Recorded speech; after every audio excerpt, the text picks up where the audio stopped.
I think it makes sense to me that everyone willing and able should be able to find a job. Like, that doesn't seem like something unreasonable to ask for or something unreasonable to demand. All the volunteers could be earning a job guarantee wage. Amen. I agree with that wholeheartedly, that there's so many volunteers and all we need, give those people some money so that there's a way to give back to your community and make a little money so that you can survive.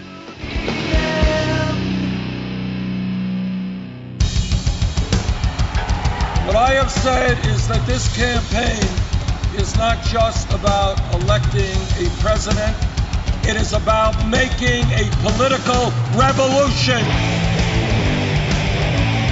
MMT! Taking money from our children and borrowing from China. People are dying. Is the program so critical it's worth borrowing money from China to pay for it? And if not, I'll get rid of it. Stop lying!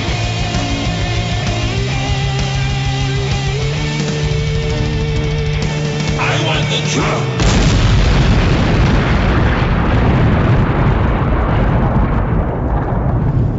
Now let's see if we can avoid the apocalypse altogether.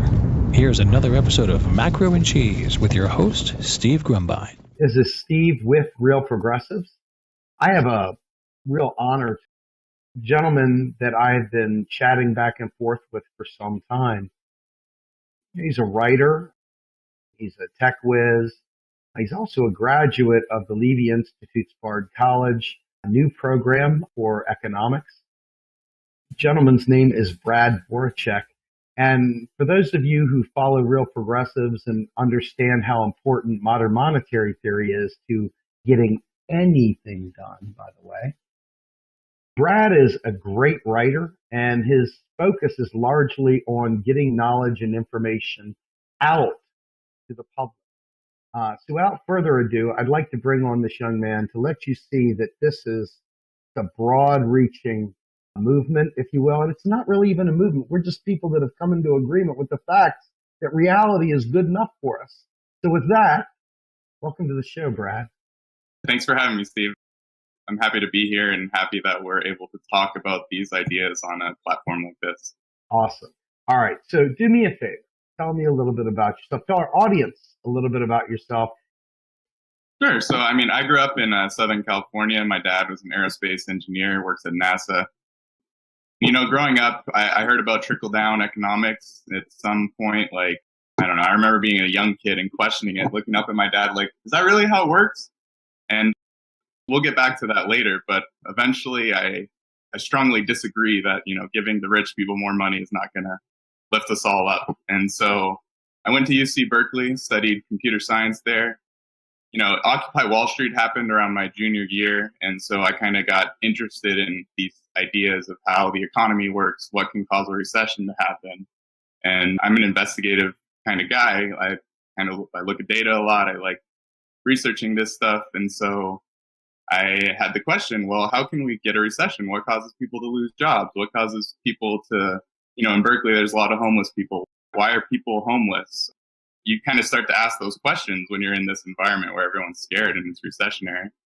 And so I started digging into some blogs, reading the internet, reading some papers, and I discovered this Cullen Roche guy from Pragmatic Capitalism, and he kind of talked about some good stuff, and he pointed me to the Wynne Godley and Mark Lavoie monetary economics book, and reading about looking at balance sheets, and it was very different than what people were learning, the friends I had who were economists, what they were learning in their econ classes, which was mostly this math, calculus, taking derivatives, Kuhn-Tucker theorems, which I learned in the math department at UC Berkeley. And it's actually the Karush-Kuhn-Tucker theorem. And, so it's really interesting how there was this whole different economics department learning similar math, but in a very different style, and saying this was the reality of the world without looking at if the models were actually useful. And then, the sectoral balances graph, which you've seen and shared many times. Every time we pay down that federal debt, we start paying it down and reducing our deficits, then we got a recession. And that looked, pretty clear to me on the graph. You can see it every time we start paying it down. Right afterwards, there's a recession. And so I'm like, I got to study this more. I found out when Godley passed away at the Levy Institute, along with Hyman Minsky, who I didn't know about it when I applied, but has come to be one of my economists that I idolize. And I went to school at the Levy Institute and learned a lot more about it. And it's been great. It's been interesting to learn about. And it seems like it's just facts data, which in this world, I don't even know if we care about data and facts anymore, but I do. Well, I'll tell you right now, and I'm not going to pull any punches. The movement that I represent, the movement that I'm a member of, that I'm a family member of within the progressive community, is unfortunately big on joining things, but not big on learning things. They're not big on learning how to make policy happen.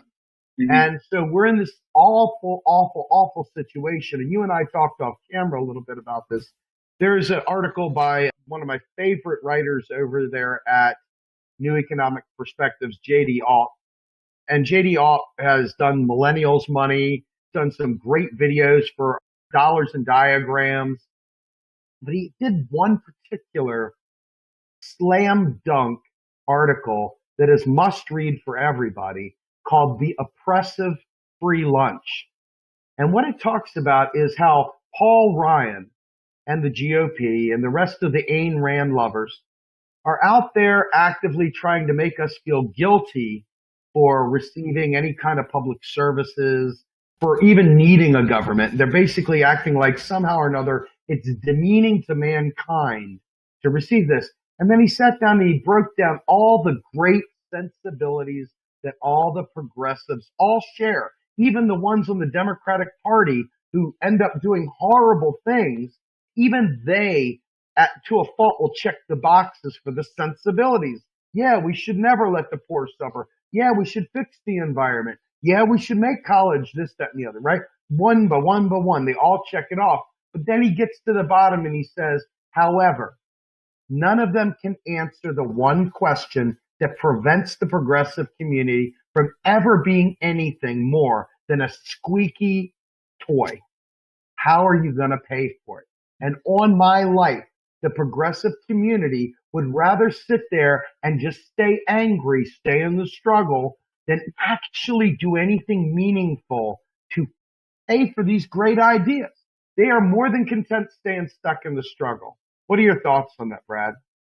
Sure. Well, my dad was pretty conservative, and I grew up in a red kind of neighborhood. And so the how do you going to pay for it, that fear mongering was very prevalent in the community I grew up in. And, you know, in my perspective, I'm not afraid of the federal debt. I don't understand why everyone's so afraid of it because, you know, I ask people, what's going to happen to your life?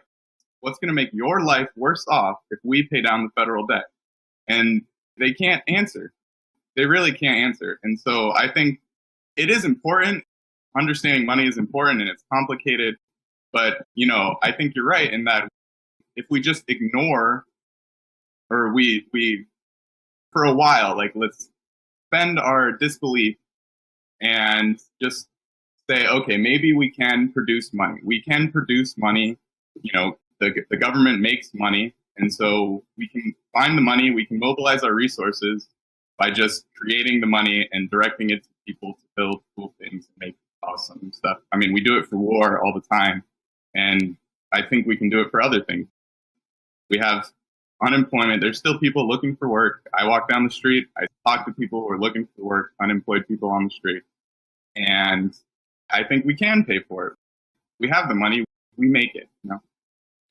That's a great point, Brad. And, you know, I think that when you think about it, Ellis will tell you, I've been saying it, repeating what the masters say, that MMT is not a movement. MMT is not a philosophy. MMT is not, you know, some sort of theory to be debated and maybe, well, let's meet in the middle. MMT is the description of what is. To deny MMT is literally to deny reality. And I stand firmly on that. And for those that doubt this and stuff like that, but they'll sit there and complain about the Federal Reserve, prove it. Show me all those things, right? They don't understand the Federal Reserve is merely a scorekeeper digital keystrokes. They're not sitting there with piles of fat stacks of Benjamins and stuff like that to dole out and give away. They are merely like the hub that sits there and creates deposits and removes deposits. They are not the creator of the US dollar. When we think about this, Congress writes a bill. Congress produces instructions. Those instructions then are followed by the people that were created by Congress. And they create deposits. And then the Treasury does whatever it does, writing bills, writing checks, doing whatever it does. This is not rocket science. You can get into all the machinations that they try and do beyond the holy of holies to try and keep the plebes, ignorant like they did back in the old days with Catholicism and stuff. But the point is that today we're peeling back the curtain, if you will, and we see that the emperor has no clothes. We know the truth, and we've got enemies like the Pete Peterson Foundation that talk about fix the debt. And I'm like, we're not going to have a planet to live on if you don't spend on green energy today. But there's our movement. Once again, marching in place, arms pumping feverishly, fists in the air. The struggle is real, all this good stuff. And this is what I think is the real value in MMT to anybody that actually wants to embrace reality. This is how you get it done. Yeah, I mean, it seems like now it's going to take an act of Congress to get the things we want done. And so, rather than looking at how we're going to pay for it, what do we want, first of all? That should be part of the discussion. And once we decide that, well, we need to demand Congress to give it to us. That seems obvious. And I mean, the money system is complicated. Like banks can create money also, like they make loans, which create deposits. And maybe 80% of deposits in existence are that kind of money. But the government gives out bank charters. The government is the one who creates the laws, that creates the structure that allows the banking system to create money that way. And it's a hard problem. And I encourage everyone to look at the balance sheets yourself. And I think you'll see, if you look at the balance sheets, that MMT is the way the economy works. It's the way the money system works. And so then if you've accepted that, if you accept that this is how it works, what's the next question? What are we going to demand from our Congress? And so in my master's thesis, I looked at a policy called Employ Young Americans Now, proposed by Bernie Sanders and John Conyers. And it doesn't ask the question of how we're going to pay for it. It just straight up says, we're going to spend money to create jobs for disadvantaged youth. And 10% of our disadvantaged youth would be able to get paying jobs if that bill passed. And what's it take to get that bill passed? It doesn't take finding money. It takes getting everyone to believe that Congress has power, Congress can serve the people, and we just need to demand that they do it. That's a beautiful, oh my God, like if I could coin that in a meme, I would do it. I've been trying to explain it. They're like, how is this even a policy? It's a foundation. It is the most important truth, because it's like you can't get green energy from the federal government because, honest to God, the capitalists out there that are looking at ROI models of 2 years and less, I mean, they're not even looking at 2 years anymore. I think they've shrunk it to 18 months. They're looking at a return on investment right now. If they can't get a stock thing for their wealthy financiers, then they're not going to do it. So there's a million great ideas that have maybe a 5-year ROI, return on investment, folks, that it doesn't fit into the company model. So the only people that are not profit driven are the creators of the US dollar, and that is the federal government. So our federal government could easily say, we're going to convert to green energy today. Oh, Mr. Car Manufacturer, you're saying you have a problem with it? Well, we want our kids to live. We want them to be able to survive. So we're going to go ahead and subsidize converting your gas guzzling engine to some hydroelectric engine. Whatever the means that makes the most sense. There are things that we could choose, because I liken this way. I've been saying that the federal government's money that it spends is not our tax dollars. It's our national treasures. This is our money. It's not our tax dollars. It's our money in terms of what do we want from society? What do we want with our country? What are our values? And right now, if you were to look at America and you were just to assess what our values are, Down at the very bottom would be healthcare. And even below that would be human beings. At the top of the food chain would be mother of all bombs. Then you would have F-35 planes. Then you would have $500 hammers. Then you would have toilet seats with gold, whatever. But human beings and our lives and our jobs and everything else would be way down on the bottom. And folks take that because they believe that we're broke. They believe that Social Security is broke. They believe all these things. And then when people have the audacity to ask me the pertinence of MMT and a progressive agenda or a progressive platform or progressive anything, I just say, wow, you know what? I've got time. You tell me how we're paying for it. You tell me how you're paying for your national platform. If you can't tell it to me, then I will have to tell you how it's done. It's that simple because I'm at a point now where I've got 9 children. My 9 kids, they're waiting to live. They're not living to wait. And I'm telling you right now, I want my kids to be able to survive. If I die tomorrow, I want to know that we've planted the seeds that they can have a progressive future. And right now, I have not seen anything from the progressive community that tells me they are serious about the progressive platform at all. In our progressive community are literally holding us back, Brad. Well, I'm a young guy. I'm only 26 and I'm pretty new to politics. I've spent most of my life in school, but in my lifetime, we've seen 2 iterations of figuring out how to organize. We had Occupy Wall Street, and then young people, we got out there and they said we didn't know why we were chanting or we didn't know what we were protesting. And I could hear it, what we were protesting. We want some decent healthcare. We want some decent jobs. But somehow they said we didn't know what we were doing. Okay, well, here comes Bernie Sanders, our second iteration at organizing. And we're getting better. Like Bernie Sanders comes along and he says, these are the things we want. And, most people agree with those things. But everyone's like, we can't afford that. We can't do that in our country. But everyone says we're the richest country in the world and we can't afford these things. It just seems like malarkey. And that's like a kind of surface level. But then you dig it down into the details. And then even at the detailed level, it seems like that's the case. Is we can't afford to do these things. Obviously, you were interested in the Bernie Sanders campaign, and you obviously know that Bernie surrounded himself with modern monetary theorists like Stephanie Kelton, William Black, I believe Randy Ray was involved, James Galbraith, a number of others were involved as well, even in the background supporting it. But yet here we are. Do you know how many of the progressives in our community have no idea who Stephanie Kelton is? I'm not even joking. She spoke at the People's Summit last year. They don't have any clue about what it takes to actually make federal government spend on the public purpose. And that's another term they don't have any understanding of. What is the public purpose? They don't understand that either. Can you talk a little bit about what the public purpose is from your days at Bard? Because I know you were with Pavlina and L. Randall Ray, and those are 2 individuals in particular that I know are very, very keen on the public purpose. Definitely.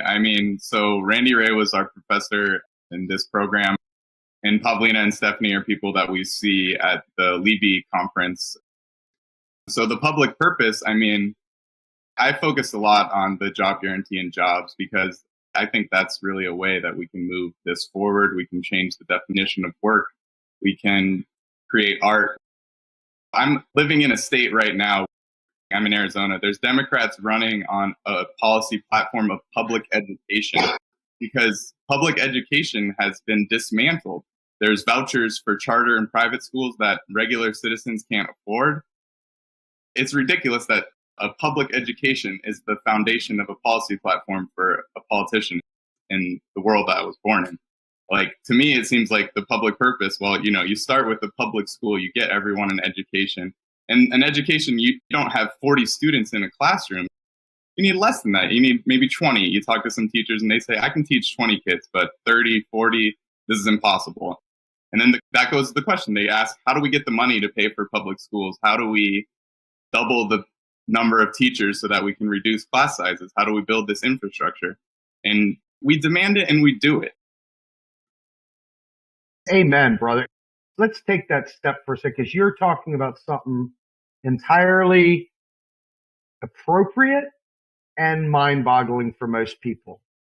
Take a moment and explain the difference between a state and the federal government in terms of how they view money, how they enact policy, and why states are so constrained, whereas the federal government really is not.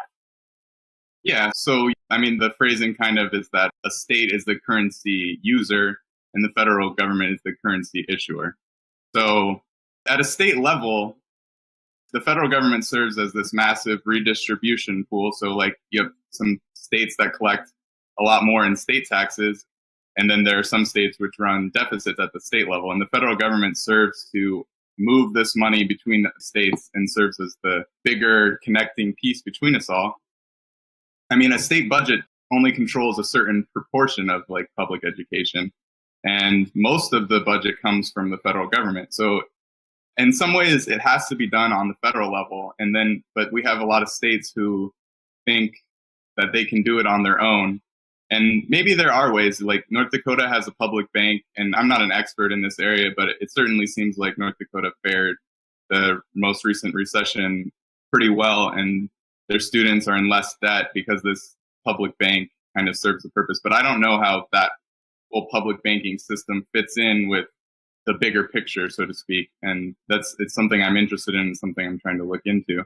But there are things we can do at the state level, but honestly, I think based on how the money system works, we really do have to demand our federal representatives to be the ones who champion our causes.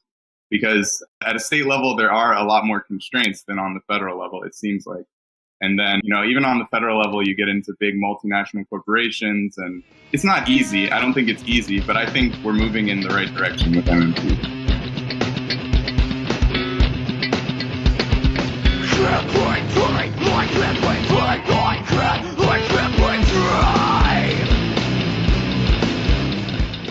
You are listening to Macro and Cheese, a podcast brought to you by Real Progressives, a nonprofit organization dedicated to teaching the masses about MMT, or modern monetary theory. Please help our efforts and become a monthly donor at PayPal or Patreon. Like and follow our pages on Facebook and YouTube, and follow us on Periscope, Twitter, and Instagram.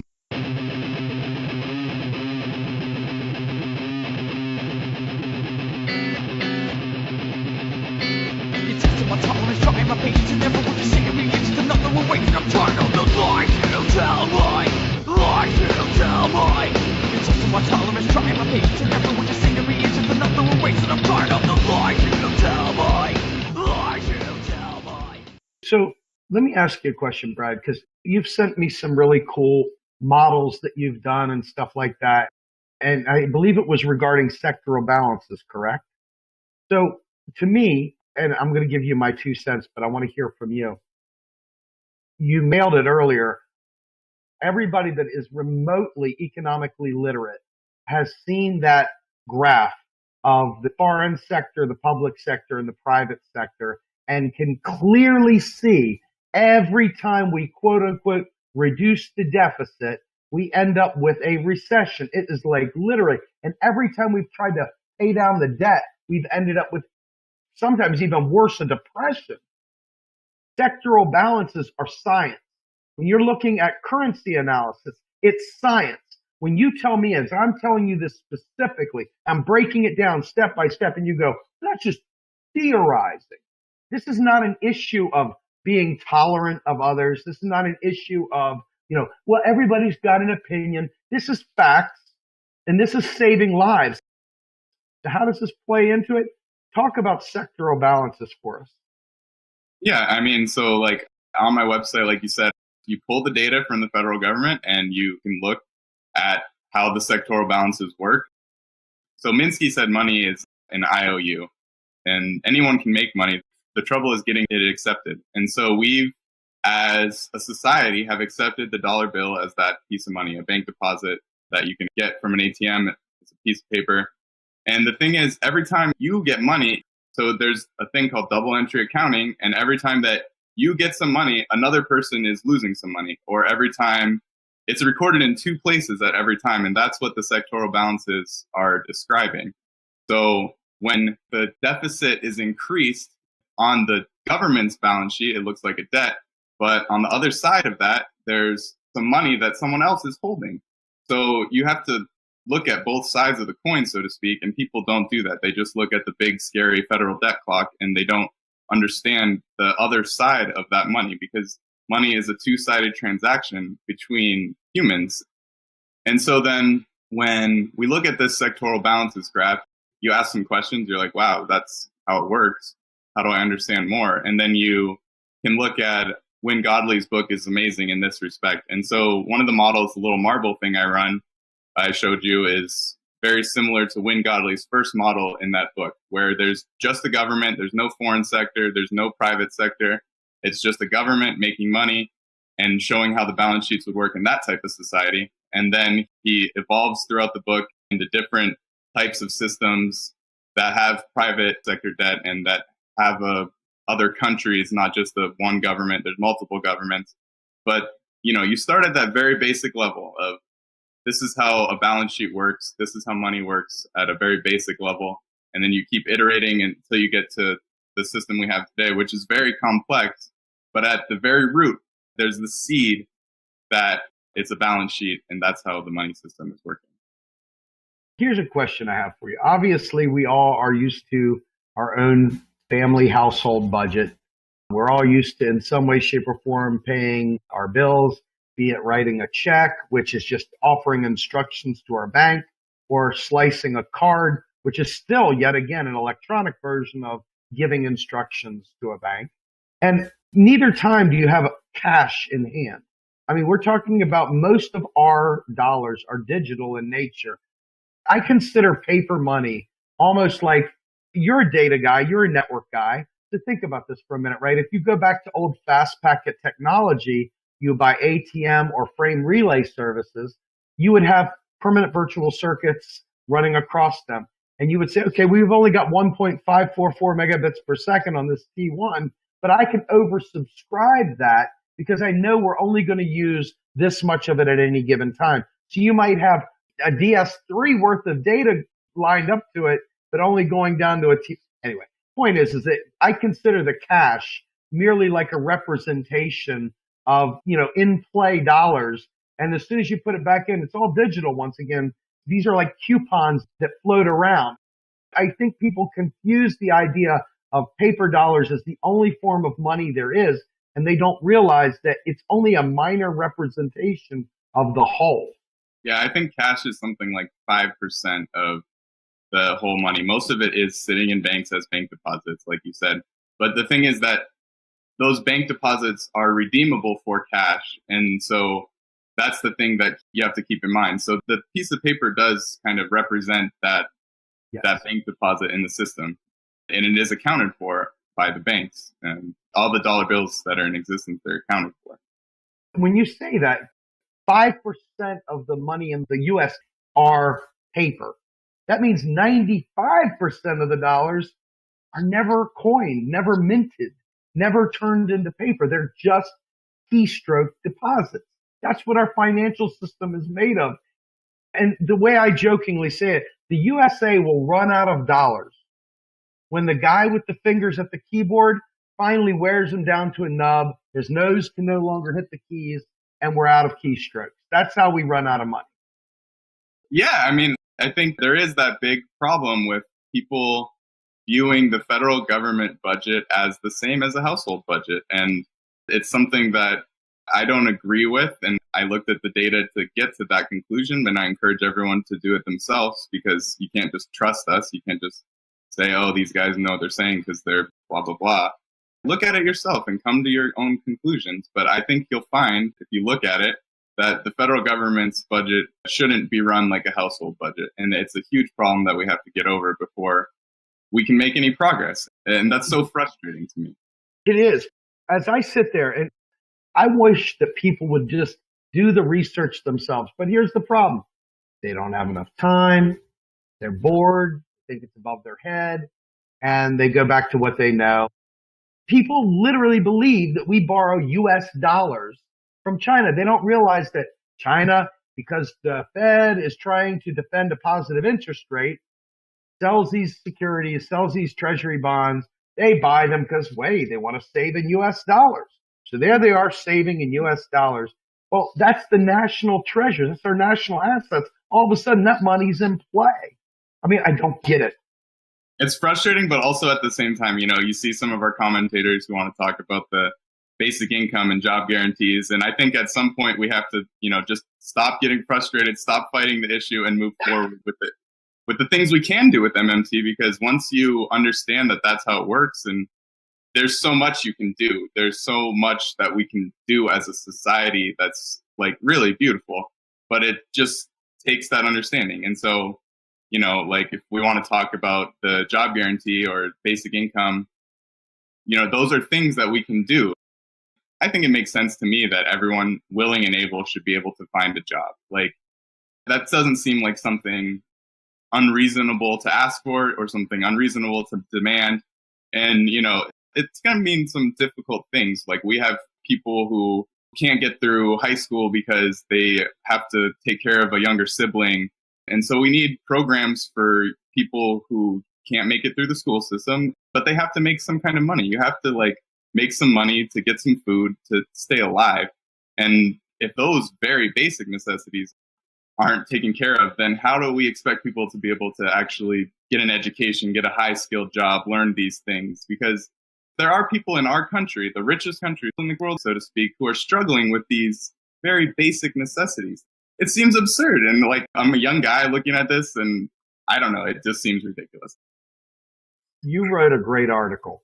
It's one of my favorite articles out there. And you basically said that the big and the JG are complementary, not at each other's throat. And they work together. But I think it may have been you and I talking. I've been really hung up on the idea of a BNG, not a BIG, the basic needs guarantee. Was that you? Yeah, I put that in there because, I think we were, at least what I was reading in my kind of own echo chamber, they were kind of this basic income job guarantee, fight. And it's like, what is the purpose, guys? We have to get down to the root. What are we trying to solve? We're trying to make sure that anyone who is born into this country has decent food, decent healthcare, a place to live. And, I think that's the things we can guarantee to people. And how we do that is going to be a debate. It's going to be problematic. And, if we have people with special needs, we're going to have to work with them. And maybe we can't just expect everyone to be able to work a McDonald's job flipping burgers. Maybe that's a little unrealistic at this point. Maybe we need to work with those people to figure out the types of jobs that they can do and the way they can find purpose in their life. And, it's not as simple as saying, oh, there's a lot of talk about what kind of jobs are people going to do? There's no profitable jobs. There's no good jobs for people to do if they don't have any skills. Well, it's do you care about other people at all? Maybe we should just try and work with other people and try to understand how we can get them a life that is fulfilling and passionate and something they can feel happy, when they're doing their day-to-day life. And, I've worked in a big business and I've talked to a lot of people who work in big corporations, and there are people who don't enjoy what they're doing. They feel like they're wasting their time and they're pushing around. They're sitting at a desk bored. And that's so sad for me. People sitting at a desk for 8 hours a day bored with nothing to do. That's not the world I want to live in. And so maybe we can reduce the working day more. There's a lot of things that we can do, but we do as a general population. There's these mental blocks that people have that we have to get past, that they have to get past. And so maybe if we're the people who are already past these blocks, it's our job to show how beautiful the world can be. And if we just have the will to do it. And so, I know you talk a lot about unemployment and people are dying. And I agree with you. In my master's thesis, there's these great articles by some great researchers who look at the link between unemployment and suicide rates. And, suicide kills more people than police violence in this country. And not that that's not an important issue, but, the big issues are health and mental health. And it's something that we're not prioritizing. Our budgets don't reflect those values. We're not funding them. And it doesn't make sense.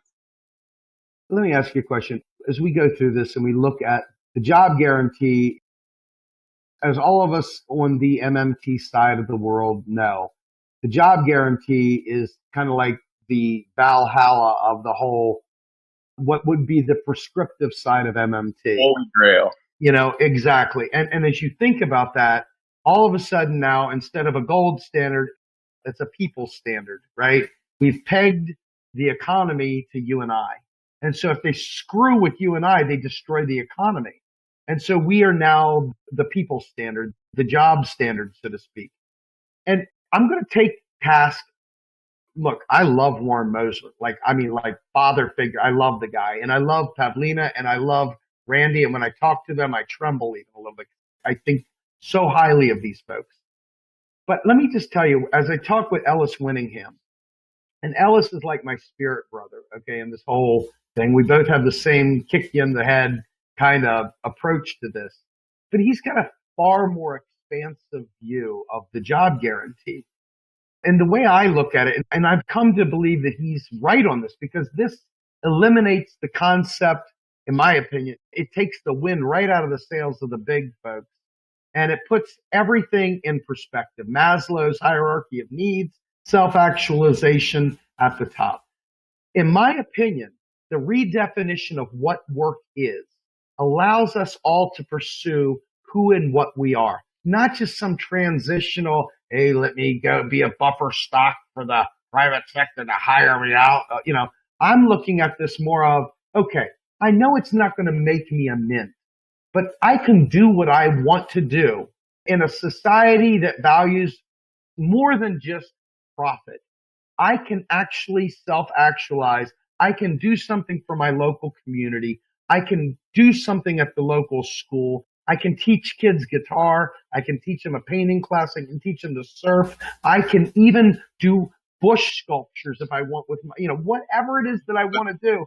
That's my point. And that to me is the essence of the job guarantee. And the next piece to this, and I see this is really, really almost criminal that we have not been able to penetrate, minority communities with this knowledge, because quite frankly, a lot of the minority communities that are impoverished in the inner cities and stuff like that, this stuff is like, hey man, it's great that you got the luxury to talk about that. I'm trying to survive. And it's like, if you realize that we're trying to help you survive, this is for everybody. This is colorblind. This is literally just right. And all of a sudden, the people in Flint, Michigan are no longer stuck drinking poison water. They can up and leave and go to Denver and drink Rocky Mountain water and smoke Rocky Mountain High. They can do whatever they want and know they have a job waiting for them the next day, federal job right then, right there. And they are free to tell the capitalists and the renters, serve my needs or be gone. Money doesn't grow on rich people. Our government creates it. You guys lost the power. You no longer have power over my life. I'm going to live to my potential. I like what you said there about redefining work. And I think that's very important because, I see it in my day-to-day life that we have a huge sector of volunteers in our world, in our economy in the United States. We have people who volunteer at homeless shelters, who volunteer at food banks, who volunteer picking up trash from the streets. And that is work. That's hard work. I've done it. I've packed food boxes. That's difficult stuff. It's not simple, but somehow we don't value it. We don't pay people to do those jobs. And it doesn't make, I'm going to keep saying it doesn't make sense because I'm so flabbergasted here, but I think that we talk to a lot of people who think it does make sense to pay these people, to pay volunteers who are packing food boxes for people who are hungry. That is work, and that's something we can pay people to do if we have the will to do it. All the volunteers could be earning a job guarantee wage. Amen. I agree with that wholeheartedly, that there's so many volunteers, and all we need, give those people some money so that there's a way to give back to your community and make a little money so that you can survive. Well, let's talk about that right there, because you obviously, writing that article you wrote, know that the pushback from the bigs is, hey, you're making people do this. No, it's a voluntary program. You can choose not to participate. This is not, forced labor. This is not somehow or another the prison system making license plates on your back for free kind of thing. I mean, let's spend a few minutes just debunking the false claims that the big folks put onto the job guarantee, and so that we can show them that we're compatible, compassionate, and there need not be this fight. Instead of acting like what we're saying is somehow or another a bastardized version of Calvinism, they can like literally understand that by pegging the economy to the job guarantee, it's far more than just here's some money and here's a job. It actually stabilizes the entire nation. Yeah. So, I mean, the job guarantee, the big thing is that it's anyone willing and able to work and find a job. And those are the key things. You have to be willing to work. I personally don't believe that you can sit around all day and do nothing. I've tried it. You get bored. And so I think that people do need to find some passion in their life if they want to have fulfilling lives. And that's what the job guarantee kind of enables, you know, willing and you're able. And then we have, obviously, there's people who have disabilities who maybe can't work some jobs. And so that's where, you know, other forms of social support come into play. And I think that we do need to support people who can't fully participate in some, you know, super crazy job that makes you a ton of money in the society we live in. Absolutely. All right. So I lost my father and everything changed in that moment for me. I realized how temporary life is. Somehow or another, I was given a few gifts, and I feel like if I'm not doing something 24 hours a day, I'm wasting them. And I look at my kids and I look at the evil that's going on in the world right now. And then I look at the progressive leadership in America today. And I'm telling you right now, not one of them can actually pay for their plans. How can you follow a party that doesn't have a cohesive, coherent economic strategy? I don't think you can. I don't know what it's going to take. I don't know who's going to be the ones to get it through to our politicians, but I'm trying to talk to mine about this stuff. I'm showing up to events. I'm trying to talk to people about these ideas. And I think that's what we all have to do. We all have to show everyone the sectoral balances graph with the recessions overlaid and say, explain this. How do you explain this? This is just data. This is just facts. Why does this happen? Should we be that afraid of the debt? Should we really be? Because it doesn't look like it. Talk to me a little bit about what changes you would do to the regulatory environment, because obviously Glass-Steagall was a big deal. The repeal of Glass-Steagall, the housing crash, all the CDOs and all the other shadow banking, you name it. I know you heard some of the stuff. Talk to me a little bit about MMT's play within that world. Is that something you feel you can talk to? You know, it's complicated, but I think the system is working well. The people who are running it right now, it's serving someone pretty well, I think. And so the question is, can we use that same system to serve all of us? And so far, from my understanding, it seems like we can. It's just going to be a lot of hard work. And, you know, it's sad because it kind of makes sense in a way why you want to dismantle public education if understanding, you know, if having a decent education leads you towards this kind of view, then, you know, maybe you don't want people to learn that. And that's maybe a kind of conspiracy out there. It's something that we need to think about, I think.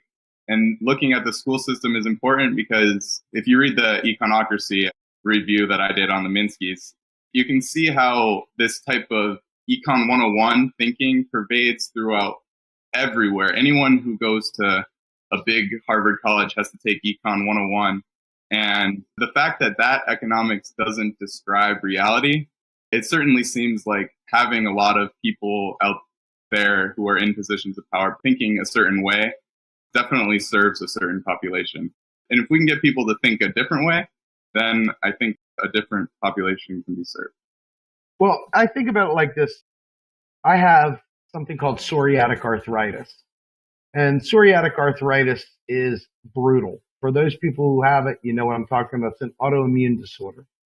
The shots that come with autoimmune disorder are outrageously expensive. I mean, stupid expensive. There's some dialysis type things, Remicade, things like that are like pre-chemo type therapies and things like that are outrageously expensive. There are a lot of people like my father who, when he passed, he had something called progressive supranuclear palsy, which is something that like some less than 1% of the population has.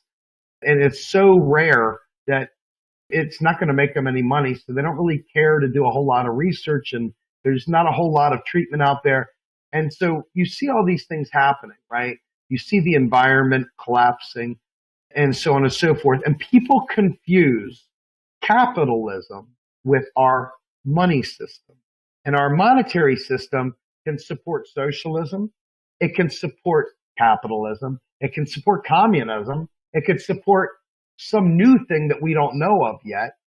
Bottom line is, it's not the monetary system that is the problem. The problem is the execution and the powers that be leveraging it for their own whatever.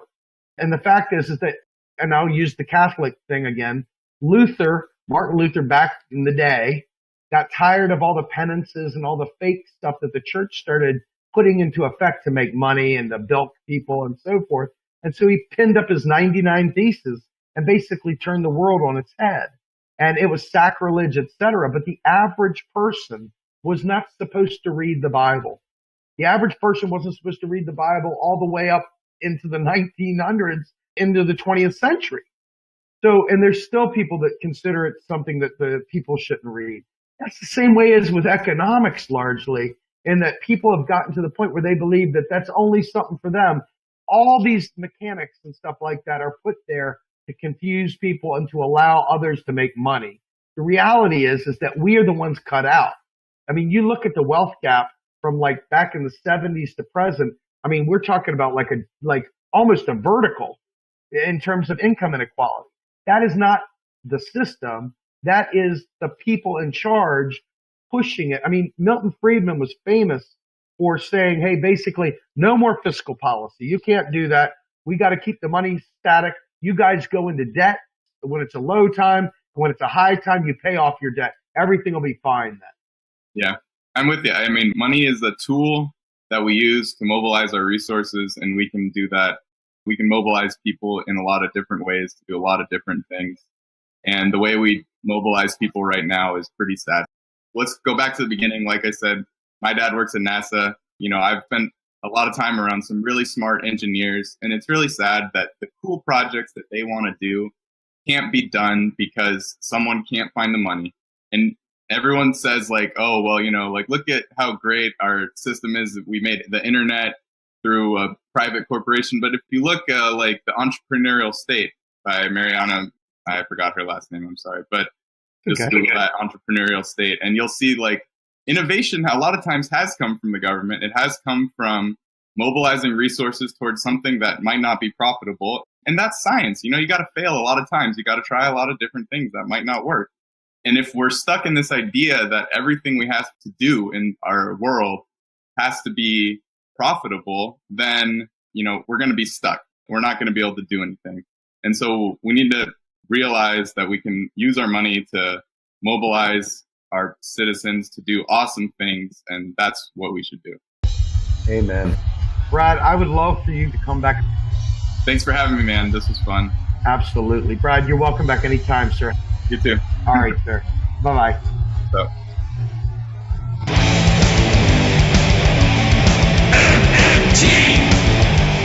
Macro and Cheese is produced by Andy Kennedy. Descriptive writing by Virginia Cox and promotional artwork by Mindy Donham. Macro and Cheese is publicly funded by our Real Progressive Patreon account. If you would like to donate to Macro and Cheese, please visit patreon.com/realprogressives.